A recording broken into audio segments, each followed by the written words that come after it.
just like I've said in class, really looks like the ground and pound is considered to be deadly force. Where them kicks at?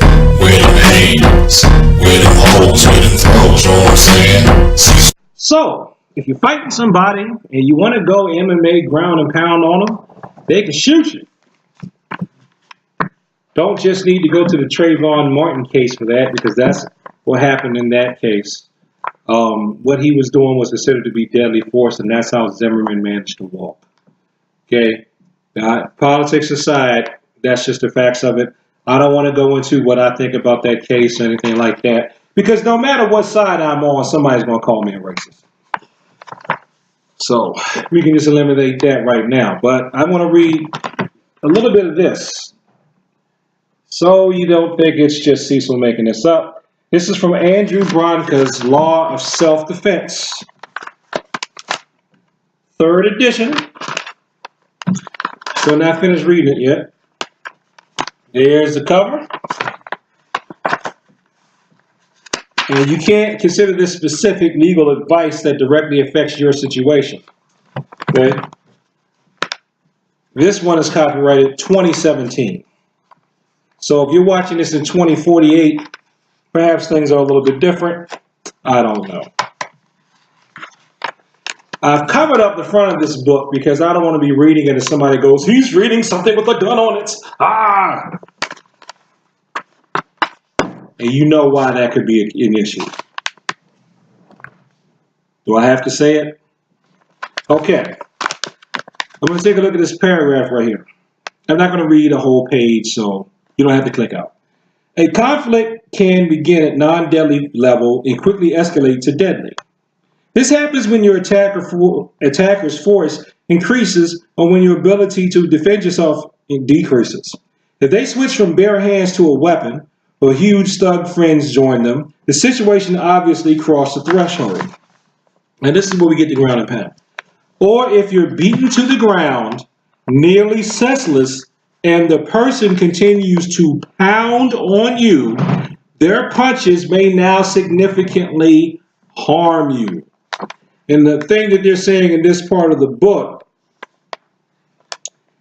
is what constitutes deadly force. And basically, you can use deadly force against deadly force, but you can't use non-deadly force. I mean, you can't use deadly force against non-deadly force. So they got to be equal if you want to keep your have a good chance at keeping your self-defense plea. And what made me first think that, yeah, they must be considering ground and pound as deadly force, it wasn't a Trayvon Martin case. There was a case more recently in Maryland where a kid got away with stabbing his stepfather because the stepfather started to ground and pound him when they were fighting.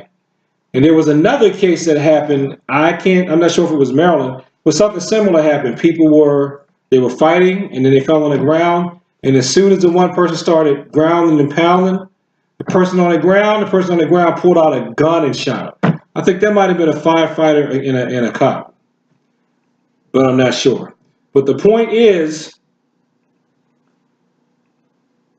if you want to use techniques that you learn from martial arts to defend yourself, if you're using the ground and pound on somebody, you're going to lose your element of self-defense. Now, what he didn't say there, which actually is more of a thing that advocates, in my opinion, traditional styles, he didn't say the block, hits, throw, and then hit once thing constitutes deadly force. I guess it would if you threw them in a way that would cause grave bodily harm. But if you throw them enough just to stun them, and grave bodily harm in that book is stuff that causes permanent long-term damage. So if you just throw somebody enough to knock the wind out of them, you block their punch, you hit them once to distract them, that didn't stop them, then you threw them, knocked the wind out of them, and then punched again, and you stop, that's it. So don't get on the ground and start raining down punches. If you have to get on the ground with them, you should just be to restrain. Now, I tell people in my classes, even though I teach what we consider to be ground fighting at times, that is just for restraining people that you really don't want to hurt. Otherwise, don't go to the ground with anybody on a fight. In a fight, in a real fight. And one more thing I'm going to close. Does anybody remember the Trayvon McIntosh McDonald's fight that happened? I think that was 2015-ish, 2014. Two women jumped across the counter at McDonald's. It was two of them, one of him. They came after him. They came to fight him. He had a metal rod, and he just hit one and hit the other. Okay? McDonald's was going to fire him. Okay? And he didn't end up going to jail as far as I know. But if you find that Trayvon McIntosh video, watch what he did. He was holding that sword like a samurai too. Watch what he did. He told him to stay down, stay down. And he didn't hit anybody until they tried to get back up and come at him. One tried to get back up and come at him. He just tapped her once, and then she just laid back down. Okay? He didn't try beating them to a pulp while they were on the ground. Because that's not self-defense. That's like war, combat. You're in the militarized zone. There are bombs going off around you, and you got tanks and machine guns. That's what that's for. What most of us have to deal with, it's got to be equal force, or you're going to be doing a lot of time behind bars. So, thanks for watching this video. Remember not to ground and pound people unless it's like literally life or death. Share this people who like to talk. Share this video with people who like to talk about the martial arts. Subscribe. Help me get to 10,000 subscribers. Actually, I'd be happy with 1,000 first. And peace.